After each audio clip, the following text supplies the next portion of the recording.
Hello folks, welcome back to the channel. Thank you very much for joining me once again. You are always most welcome. So today, gangsters ahoy! So many of you of course will have seen films like Road to Perdition, what I've got here, and of course there's the Untouchables and there's Godfather and all these other famous films, and those are just the recent ones, not including the ones from the 30s and 40s with James Cagney in it. Scarface, and I've actually not seen that many of them if I'm honest, the black and white ones. But anyway, let's focus on the more recent ones. So we're going to look at the gangster cars today. So we're going to look at the ICM Ford Model A gangster car. Now this is interesting because this is the same as the one that Tom Hanks uses in Road to Perdition, except that in Road to Perdition he's actually got the hardtop coupe version. There it is, just about making it out in the background. So he's got the hard top, this has got the softer top. But this was a fantastic film, and I was reading, I think it was Mark Kermode that said this, I read it in one of the newspapers, I'm not sure which one it was now, about a year ago. And he said it was one of the most underrated gangster films, underrated films of the 21st century. And I tend to agree with that. I think it's a very well crafted film, got excellent music, it's quite an emotional roller coaster of a film. And it stars, you've got Daniel Craig, Jude Law, who actually does quite a...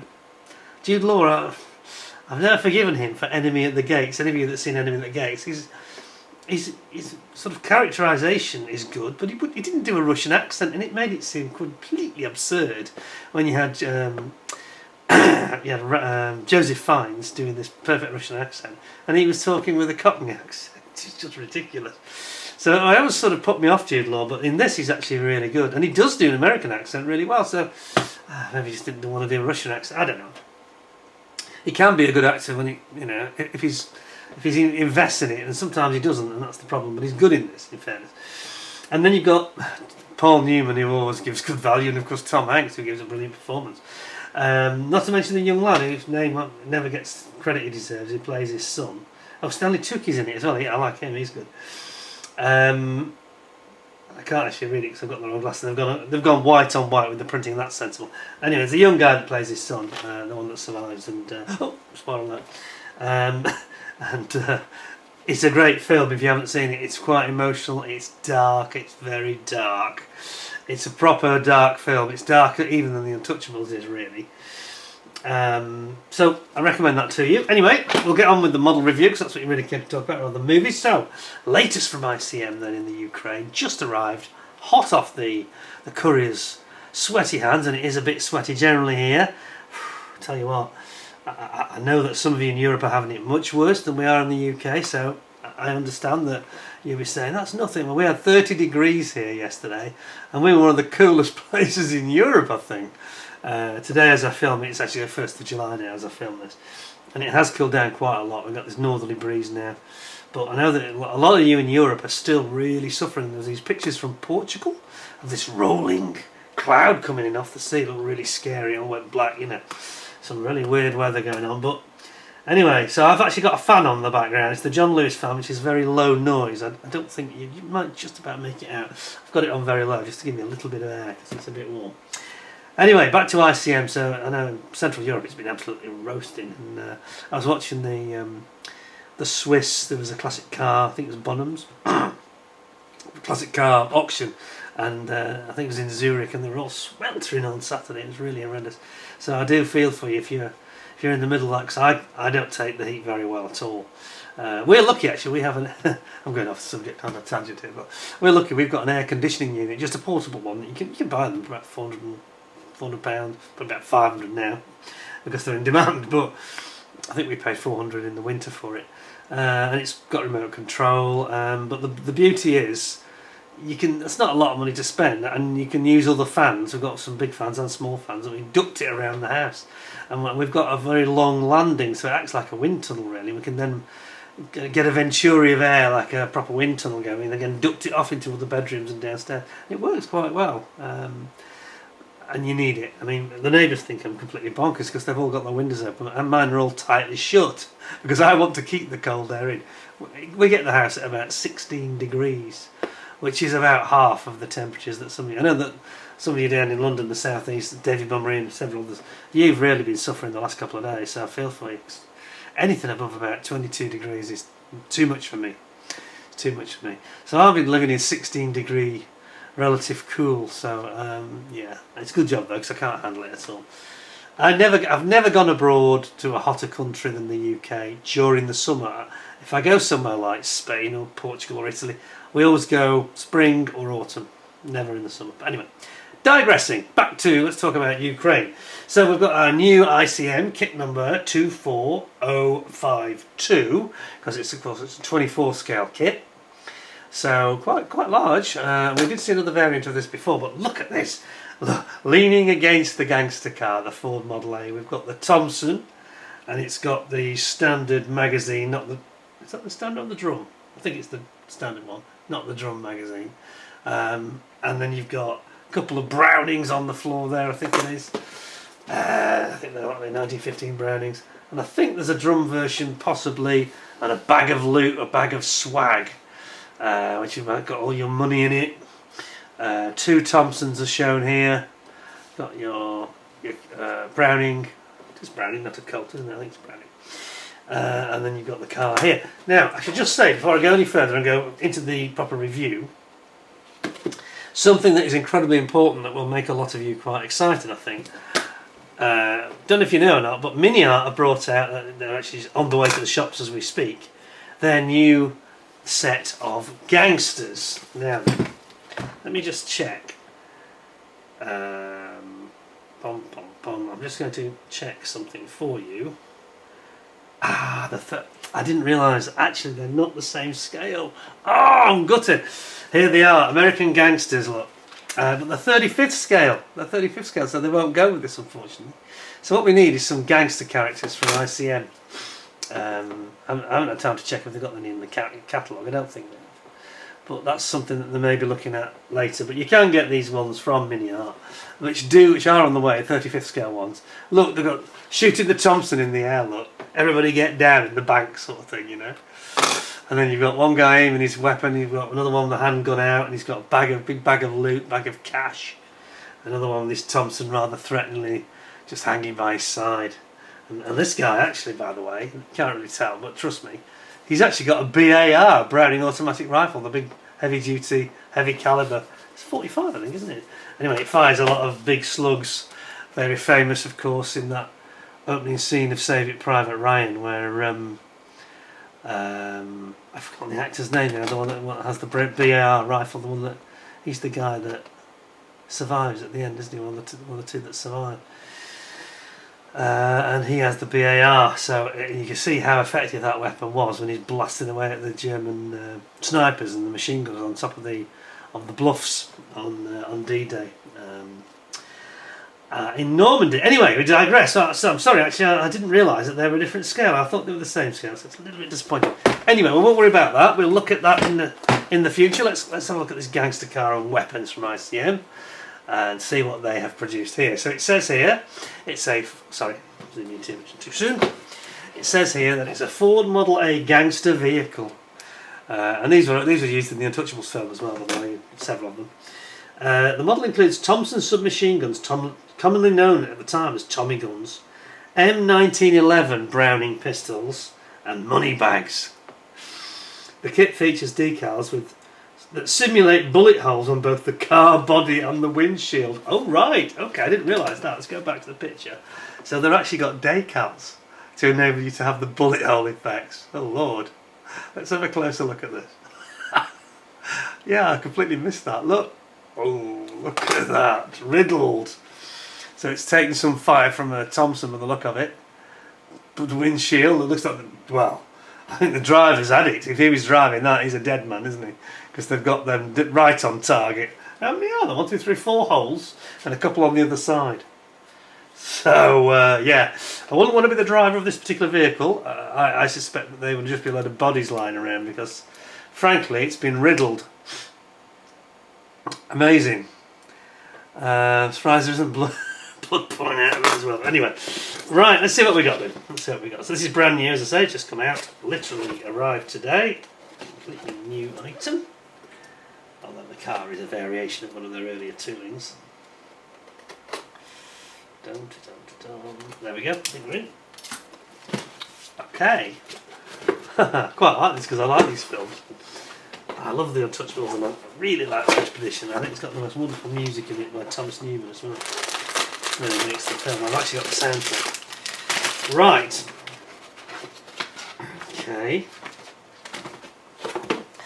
Let's have a looky see what we got. So Ford A Gangster car, and it says the unregulated growth of oversaturation of the United States market led to the Great Depression.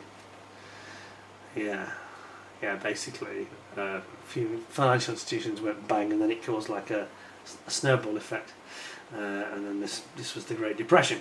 Beginning with in October 1929, the stock market crash, biggest crash of all time. This economic crash fueled a crisis in banditry, with bank robbers becoming particularly notorious. These crimes were made more effective by gangsters' use of automobiles, which were relatively new transport.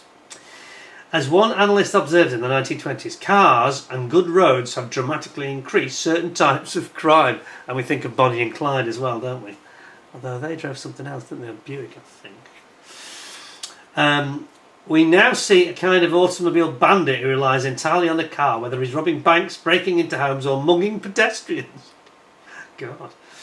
The criminal success was further enhanced by Thompson's submachine guns, which boasted very rapid fire capability, nicknamed the Tommy gun because it's a 45 slug. Devastating weapon, that. But a lot of people don't really often realise that two of the weapons from the early 20th century, two of the most effective weapons that you could see on the streets or in the armies, was the Webley 45 revolver, which is what Dr. Watson had. That goes back before the 20th century. Webley 45 revolver, Dr. Watson in Sherlock Holmes had one, like a handheld cannon, quite frankly. Think of Dirty Harry's 44 Magnum, very similar in terms of its effect. And the Thompson, which fires the same sort of stuff but at very high speed. Lethal! I mean, that's the sort of weapon you'd expect to see in an aircraft, you know, but anyway. Goes on. Notably, these weapons cost around $200, half the price of the automobile itself. So for two Thompsons you get one car. So they weren't cheap, were they? Jeez. So it says weight a ton. It's quite heavy actually for its day. Yeah, especially if it's not no roof on it. Length 3.8 metres, width of 1.7 metres, height 1.7 metres. The wheelbase 2.6 metres. And then the engine's a 4-cylinder, 3.3 litre with 40 horsepower. 40 horsepower. Gosh, it's like a 2CV, isn't it, or something like that. No, that's 2, isn't it? What am I thinking of? What's the 140? Mini, I'm thinking of. Mini. Excuse me. Maximum speed 105 k's. Well, that's about 65 miles an hour. It's not slow for 1930. That's going some, I tell you. All right then, let's have a look. So we've got a plastic over here. We'll move that over. Let's have a look at this then. See what we got. I can't wait to see these bullet holes and things. Let's have a look. Oh yeah. I need to. I see. Just bear with me because I think I need my zoomy glasses for this. I'll just borrow those for a second because it's a slightly different approach they've gone for. So they've got different sorts of holes for the body versus the glass. So let's zoom you in. You can have a real nosy at it. Okay, this is clever from ICM. This is a really good idea they've come out with here. They're innovating again, aren't they, with this? So you can see on the left there, you've got your bullet holes that go in the glass. It's a little bit hard to see because it's white. Basically a white decal. Sorry, a bit too close. It's a white decal. This is numbers 2 and 3 on the left hand side. It's a white bullet hole with a centre that's the hole, obviously. But it's on this very pale backing sheet. It's almost pale blue, whitey blue. Makes it a little bit hard to spot. And then you've got here, you've got 4, 5 and 6 are all the bullet holes that are going in the bodywork. So they've got a black surround, yeah? And then you've just got all sorts of things like the Ford logo and number plates, all the usual stuff really. A little bit of instrumentation, that's it really. But Yeah. Bloody hell, look at that. That is so cool. I love it. Have you got Chicago? Yeah, Illinois, Chicago. So you've got Texas plates or Chicago plates, Illinois plates. That's your basic choice of plates. Cool. I like it, I like it. So I'm quite impressed with that. It's very subtle. It's actually got bullet holes. I've just noticed there's bullet holes in the back window as well. Is that what the extra's for? I think there might be some extras there. Is that right? No, I don't think there's enough for a bank as well, but anyway. It's just for the artwork, isn't it? Excellent. Impressive. Very innovative and original. That's cool. So, I think the car will zip through fairly quickly because we have seen this basic car before.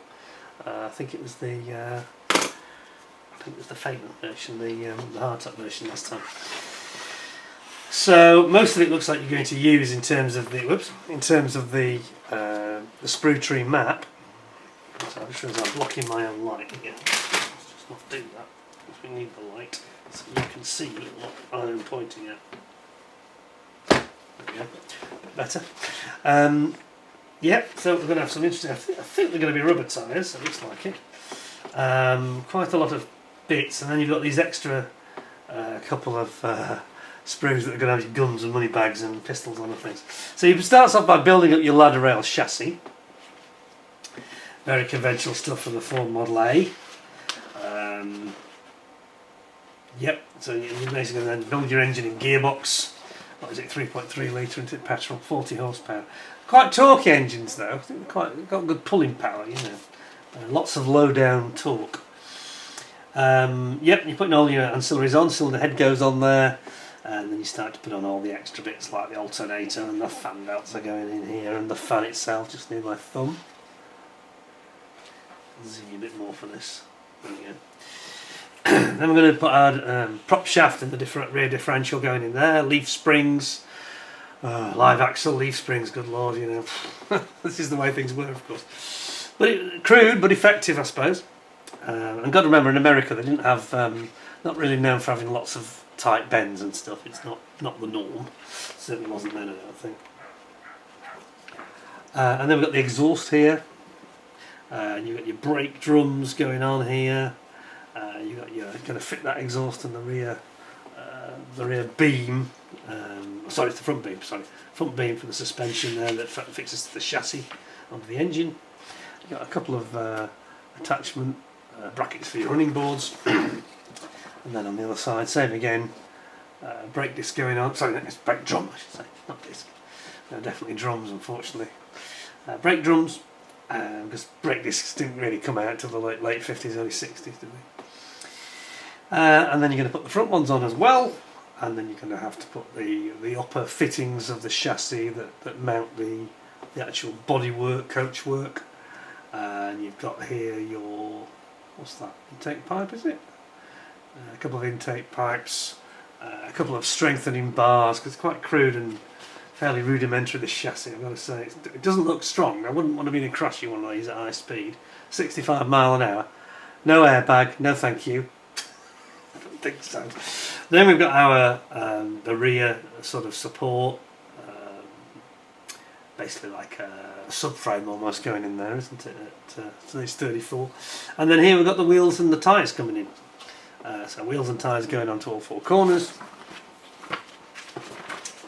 Then we've got your running boards, the sort of running board area where you, they're recommending you actually remove, it's actually got some knurled area. For this model, you obviously remove the knurling, make it smoother. I don't know whether that's the Gangsters can jump on and off a bit quicker, who knows. And that goes on, becomes like the basic floor of the body, if you like. There's like an underfloor section there. That goes down then onto the top of the chassis, with complete the wings, of course, all built in. Then you're going to build up your, basically the interior. You've got the instrument, the front bulkhead and the instrument cluster. That's going to come in here. Then you put in the sides of the doors, and your front scuttle going on there. Brake reservoir for the brakes. and you get your steering column coming in here, and your gear selector and handbrake, and your pedals. And then this assembly is going to drop into the sort of body, and then you get your side body panels, internals going on there, door cards if you will, and then your external door handles are going on both sides and around the back. Radiator coming in here, it's going to have your Ford badge on it ultimately, of course. Internal side of it there, and then you're bringing all this down together on top of the bodywork. Sorry, I said radiator. This is the actual side vents, isn't it? The access panel at the side of your engine, I should say, one on each side. That's going in there, complete with some latches. Then you've got your bench seat going in the rear, and again another one's going to come down in the front. Just a big bench seat, front and rear on these. No good for cornering, but as I say, there weren't too many corners. And you've got like a separator area from the front to the back, just to give a bit of strength.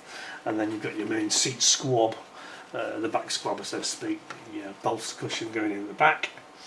Same at the rear as well for the rear passengers. Bringing in your steering wheel and gear shifter, I think it is. Yeah, the other one was obviously the handbrake.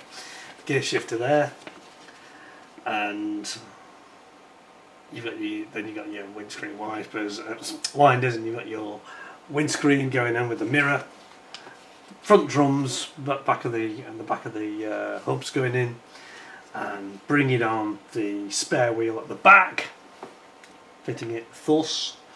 Then you've got your headlamps, and you got your rear lamps going in, all the lights going together for the rear, and number plate as well going on there.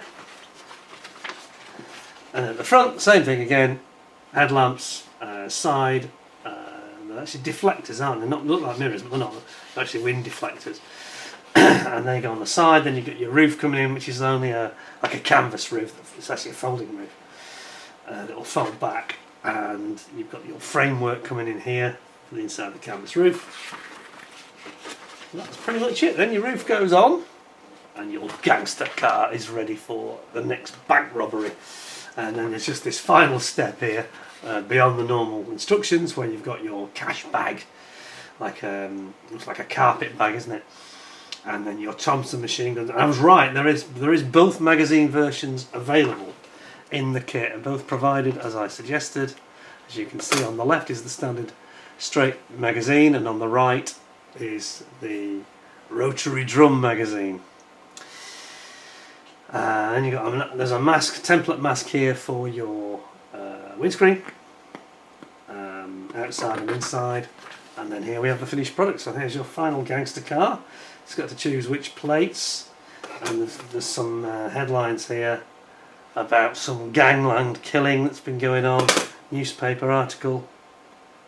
Look at that. I love it. That's brilliant. So you can put that on the seat, have it folded on the seat. And then you've got your 1911 Browning here, cash bag, Thompson, and your Tommy gun with a big rotary drum on it. And then it shows you where to put all the bullet holes. Bullet holes here.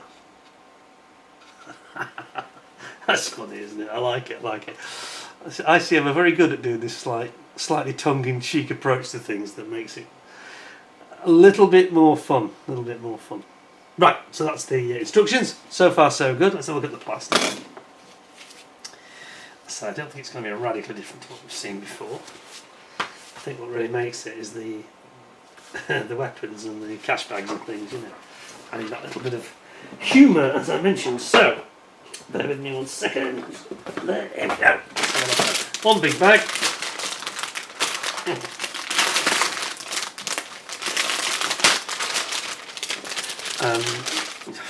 I mop my brow. It is still very, very humid here. Actually, it's about 24 degrees, so it's a bit cooler than yesterday. But humidity is very high, so let's have the fans on. I'm going to actually boost it up. Don't mind too much. A little bit more fan because I think I need it. Right then, I was right about the rubber tyres. I'm not a big fan of rubber tyres, as you probably know. Sometimes they can be really good though, so I shouldn't be too judgmental. Let's see. Right, now then, let's start with them, get them out of the way, because I think they may be the weak point, and they tend to be most kits, don't they? So, let's get my zoomy ready, bring you in a bit.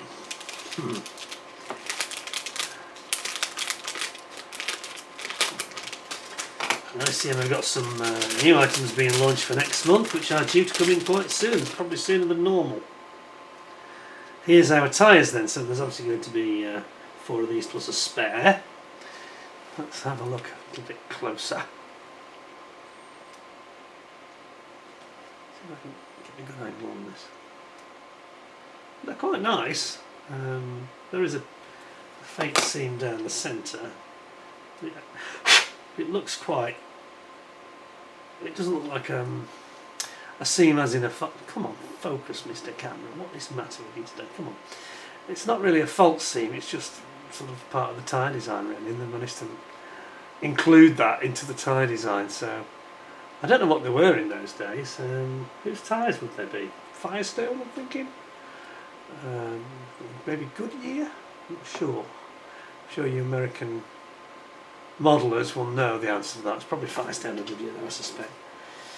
Well, those are quite nice. There's no writing on the side or anything like that, but yeah, they'll do the job, won't they? Not too bad. If that's the worst of the kit, I think it's going to be a little cracker, actually. Let's have a look at the rest. So I'll pop those away. I don't know how you're all getting on with your modelling. I haven't got the progress with mine. I was hoping to. A few other issues and other jobs I've had to do. Summer jobs, you know. I've had a few things done on the house to organise. It all takes time, unfortunately. Anyway, let's have a look at this. So what I'm saying is excuses. More on the mosquito soon. Yeah, I am getting ready psychological for that mosquito. I just need to... I don't enjoy modelling when because it's quite warm in here, and it's just... Yeah, it's not modelling season, I'm afraid. I'm not really feeling it, but I will do once it cools down. Fear not. Now then, let's have a look at this. We've got our running boards and wings here. Let's have a look at this. Now this has got that knurled area on the running board, but it was saying you need to rub it down, cut them off. They should be smooth on this version, apparently. I'm not sure it makes that much difference, to be honest. I wouldn't be worried about it too much. It wouldn't... Yeah, it wouldn't be. I don't think gangsters were getting a hold of any old car. I don't think they were too worried about what the running boards were like. As long as it went fast and got them the heck out of there. Got them out of Dodge real quickly. That was the main requirement, I think. That's that one. Then we've got the... we've got here the side... the actual cowling for the engine, the side cowlings, and if you saw Road to Perdition, there's a very good shot where you see these cowlings. In fact, I actually think there's a slight error in that film. I don't know if anybody else remembers this. When he's teaching when he's teaching his son to drive the car, he puts blocks on the pedals so that he can do the bank robberies, Tom Hanks, and his son can drive the car as the getaway driver. And they're practicing on this quiet road in the country, and he's having trouble with the clutch, you know. And then it shows the first bank raid, and he sort of Tom Hanks comes out of the bank with his Thompson in his hand and his bag of money, and the car draws up really slowly to about 4 or 5 miles an hour, and you can see through the actual grates on the cowling. And you can actually see I don't think there's any engine in it, because you can see daylight through it as it comes in. Bit of an error, because I think they angled it differently. They might have avoided that being noticed. So obviously it didn't have an engine, that particular one. I don't think it did. Did any of you notice that? Go and watch Road to Perdition, you'll know what I'm talking about. When they do the first bank robbery, you'll see it. Because you expect him to come hurling up at 20-30 miles an hour. He doesn't. He comes up at walking pace. Because he's still learning to drive. Anyway. Here's your bonnet as well, for your Ford. I'm thinking you need to do a nice silvery... I'll come to that in a minute, actually. But the over on the surround here is like an aluminium. It's probably stainless steel in truth, actually, rather than aluminium. Again, could be wrong, but it certainly looks like stainless steel to me. So you're going to have to get a nice finish on that. Make sure it's nice and silvery. A nice high metallic finish would be the thing to have. And then you've got your front scuttle here, your sort of front bulkhead. Got your exhaust over here. Here's your here's the front lamps, complete with the sort of brace, which has the electric wiring inside it, which is all done for you in one piece. That's quite cool. And you've got your front back of the drum brakes in the hubs. And you've got this weird suspension setup with the sort of live axle leaf springs. It's the other side of the exhaust muffler there. And then you've got your prop shaft and your rear differential here. That's all very good. It's that one. Next we've got the roof. Ooh, zoom back to this one, it's quite big, isn't it? Look at that, it's quite a size. The roof and the rear, the sort of rear window. Not much visibility, is there, looking through that little letterbox, to be honest.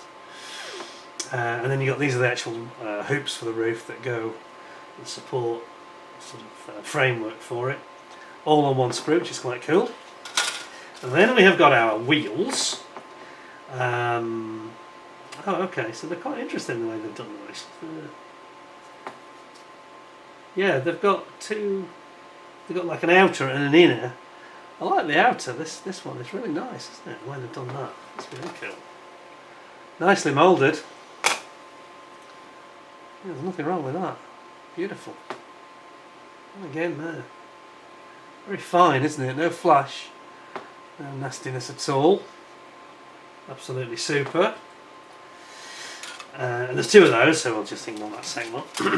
And then we have got our the various parts of the chassis, the rails that join the chassis, and the sort of, it's like almost like an anti-roll bar in effect, isn't it? Like a torsion bar underneath. You've also got your fan and pulleys there, various engine parts here, and your steering wheel, which I like. Look at the steering wheel, it's got that knurled effect on the wheel. That's really cool, isn't it? Like that. What else have we got there? Various parts for bits of the engine, really, isn't it? Basically lots of engine parts and grommets. Not the dog. And then we have over here our sort of instrument panel where your instruments go into, and here we've got all the main body, the body parts, the body shell I should say. So yeah, and you've got your seats, you've got the beautiful scalloping of those sort of leather seats. Now this will be real leather, not like the stuff you get today. Proper leather seats, and you've got the lumbar, the back seat backs as well. And they look really nicely formed, I've got to say. Can't see anything wrong with those. Here's your side panels with your doors. You got the this is the floor, and then you've got the front scuttle here, and you've got the rear boot, trunk, and then you've got your doors. It's really cool. What else we got that I recognise?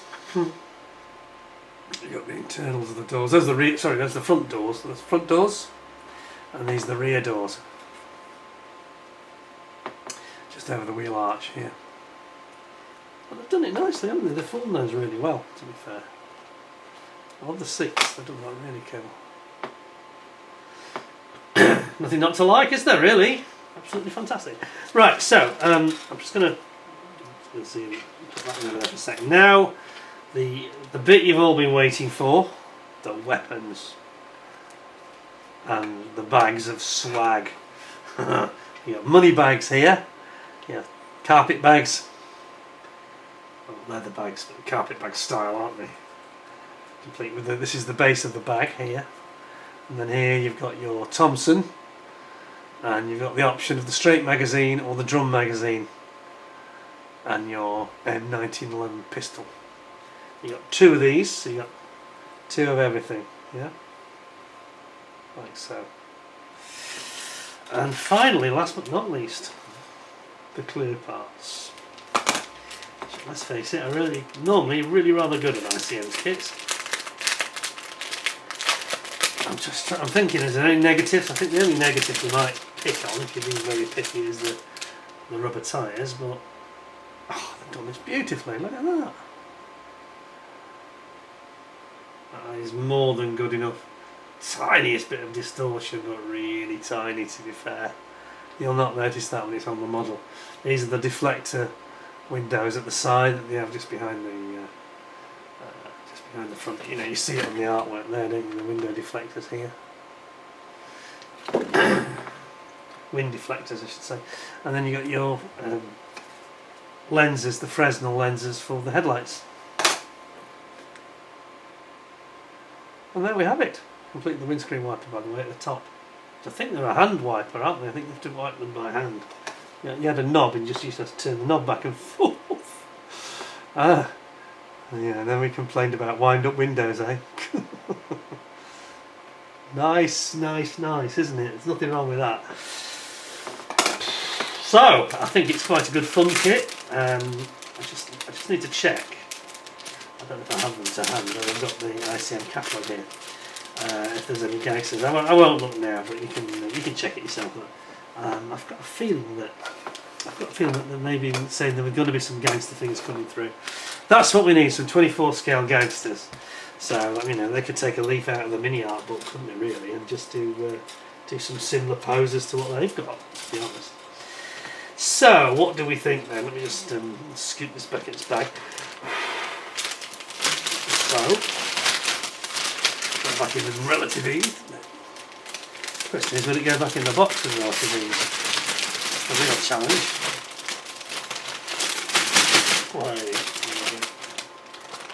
Very, very nice kit indeed, that is, I would say. A lot of fun in there. Get yourself some figures to go with it. Must be in business.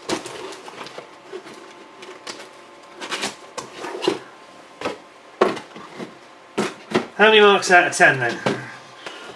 I think it's got to be at least 9.75 really. I mean, I'm not mad on the rubber tyres, that's all, but there's nothing really wrong with them. Feeling a bit pecky. It's virtually a 10 out of 10 kit, that, isn't it, really? And retailing at about £38, I think, thereabouts. Not expensive, not expensive at all. So, to be fair, a really nice package and a little bit of a nod to these films, you know. Certainly Road to Perdition and the Untouchables. Fantastic package. 9.75 out of 10 is where I'm at. Hope you agree with that. Thank you very much for watching. Hope you thought it was interesting and quite amusing to see that, especially the bullet holes that you're going to put on the glass and along the body. Good fun, that. Good fun. Another fun kit. Just needs some figures. Just needs some figures to make it, create a perfect diorama with a bank. You know, with one of these bank robbers running outside the bank with a bag of swag and a Thompson in his hand. Anyway, there we go. Thank you very much for watching. Hope you thought the review was interesting. And more to come in the not too distant future. In the meantime, don't forget to give us a like. Give us a 10 out of 10. Don't forget to subscribe if you haven't already. Thank you very much for watching, and I'll catch up with you all very soon, I hope. In the meantime, stay well, stay safe. Thanks for watching. Until next time, bye for now.